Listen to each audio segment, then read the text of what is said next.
opening it up because there's some themes that we notice, or I notice, or Carlo notices that start to come up. And this is a theme that I saw come up. And this is based off of two different things. A side discussion about Greninja and also the Golden Retriever.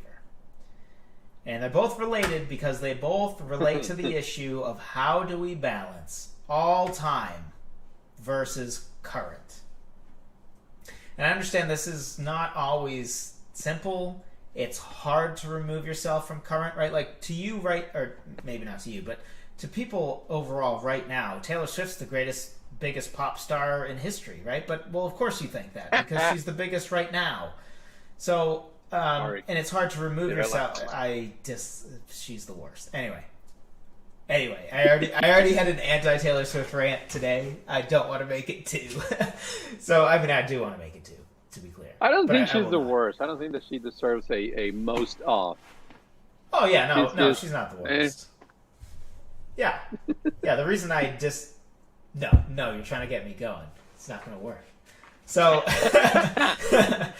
so how do we balance all-time versus current?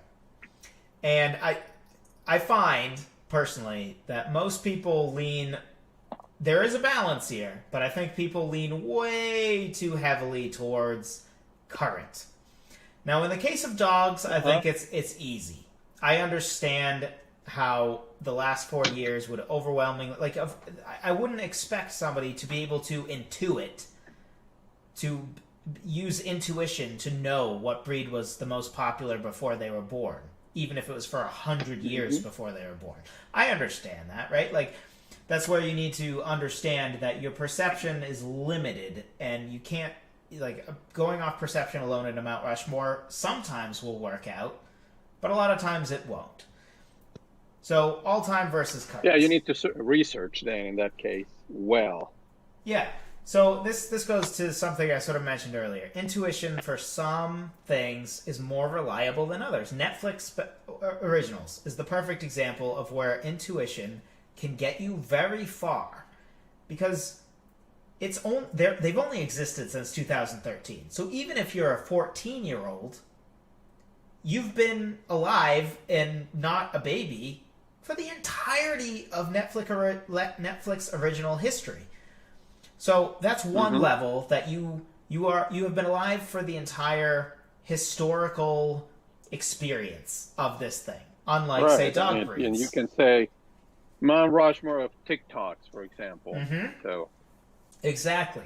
Also, another reason that I think it can be intuited is the internet working as this great equalizer, right? The internet is not really going to do a good job equalizing, we'll use dogs again, the idea of what dog is most popular, right? Most of your dog intuition experience is probably going to come from the people you know, right? Like, if you knew a lot of people, like, for example, Shetland sheepdogs, I was afraid of, sometimes called Shelties. I was afraid of dogs as a kid, I think because I got, like, attacked by a dog as a small child, but we still can't figure out why. But as a small child, I was afraid of dogs. And I learned to not be afraid of dogs through Shelties. My best friend, when I was in elementary school, he had 2 Shelties. And I love those dogs. At first, I was still tentative, but I learned to be like, oh, this is awesome. Okay, I like dogs now. So to me, because my exposure to dogs was basically some nebulous, bad experience when I was a kid, but then Shelties, like, that was... So I've, like, seen 2 Shelties in my life since. Like, they are so much more rare of a breed than I thought they were. Like, legitimately, I can't remember the last time I saw a Sheltie. So that's an example of, like, you know, based on who you know, your perception is going to be wildly different than what may be true. Now, you may get lucky, and everybody you know has a lab or a beagle, and then you can intuit 2 that are absolutely correct. I also think that you can mostly intuit at least probably those 2. Most clear ones on the Mount Rushmore, probably the German Shepherd. But it's just severely limited to your experience. And in fact, I think in the Snubs video or some video, I addressed the Corgi directly. Because there's some people out there obsessed with the Corgi because it's a meme thing, right? And that's where the internet's actually misleading. Because at the end of the day, how popular a dog is not dog pictures It's just of for dog one is dog, different. for one meme. Yeah. Yeah, so it would be easy to perceive it as very popular, even though it's never been in the top 10. If I were to guess, it's probably never even been in the top 20. So that's a case, right, where not only is the internet not going to help you as far as you know, as like Netflix, right? You're just going to get a better sense of what's popular, partially based on when you go on Netflix and it's pitching to you for 10 weeks, watch Stranger Things, number one in America this week, number one in America. At some point, you just kind of realize, oh, because they didn't tailor that to you. That's the general, like, yes, there's some stuff tailored to you, obviously, but that top part is usually not. That's just what Netflix something is they pitching. want to make sure that everybody gets on it. Yeah, so if you see that Stranger Things is pitched over and over and over again, that gives you a sense of how important that is compared to that random comedy show that you might watch on there that, like, got one morning once, right? You're like, oh, that's the show I watch. It happens to be in the headline. So, so the real thing here with the all-time versus current is you just have to understand that current is very limited. And to the Greninja thing, somebody pointed out, which this is true, Pokemon put out a poll in 2020 for most popular Pokemon. Greninja won. It even won fairly handily. But Pokemon has existed since 1996, which means we have 24 years of Pokemon history to account for in our Mount Rushmore. It's very possible that Greninja is the Pokemon flavor of the month when that poll was taken, which I'm not arguing for the record. I'm just making a point of, like, it's possible, right?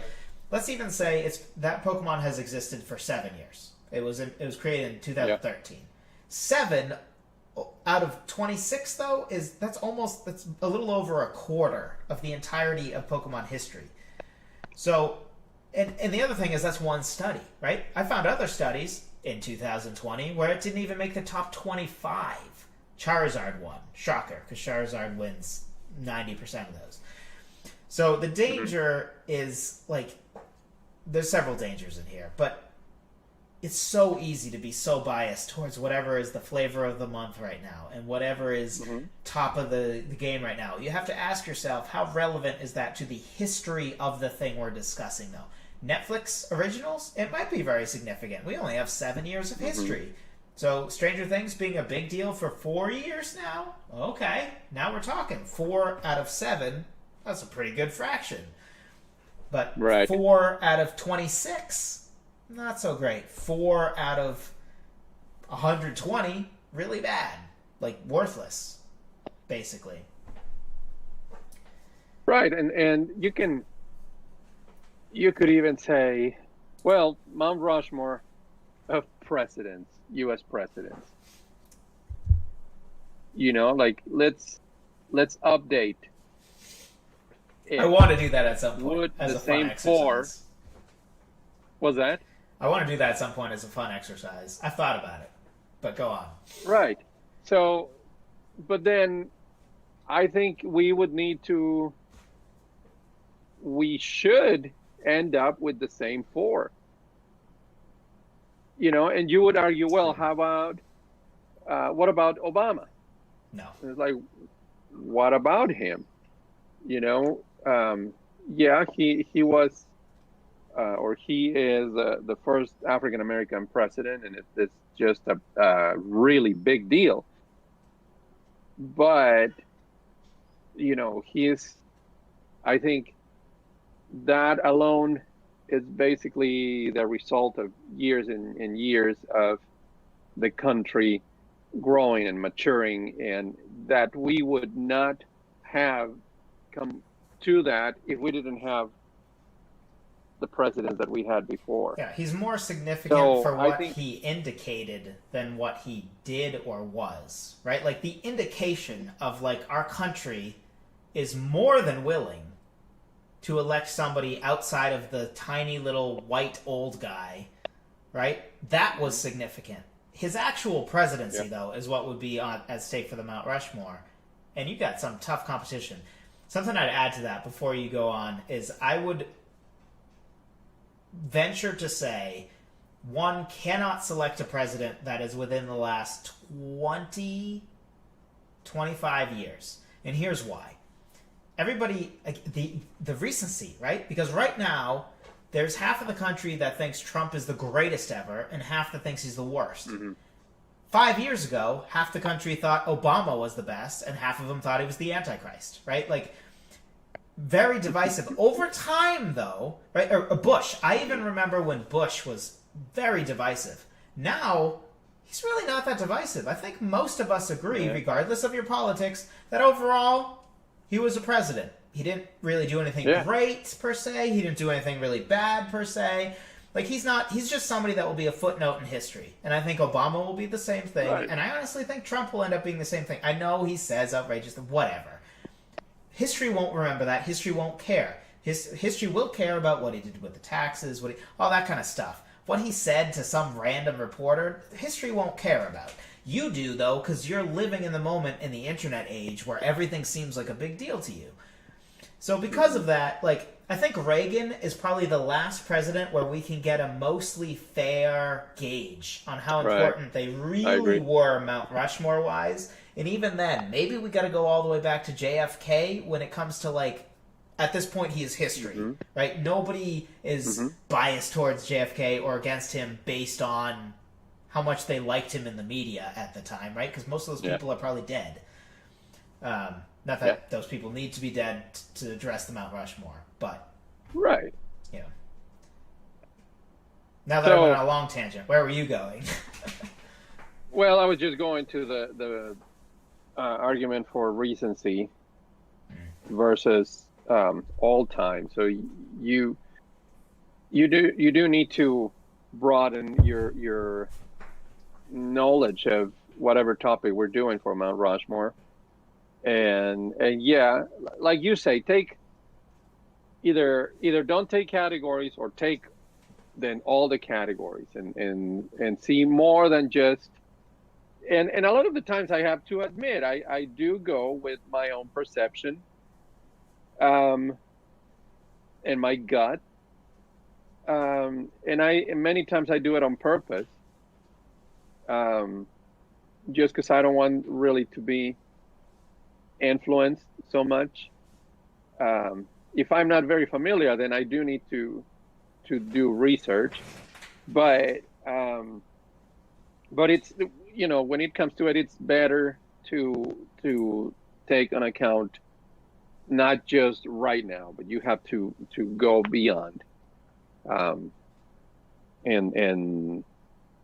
that way you can really tell, you know, that Cardi B is not the greatest of all time.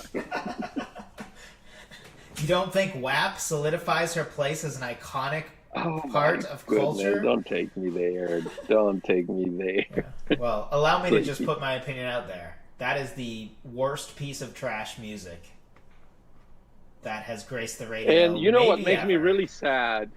And it's not comedy. If it was comedy, I would say, oh, okay. But it actually is meant to be taken seriously. Oh, no.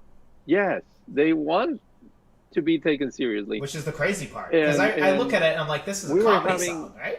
Like, you're joking, right? Like, because it's kind of, I mean, it's dirty, but it's, I would see the humor in it of, like, it's so absurd that it's like if Weird Al decided to do a rated X version, like, I could see it, sure.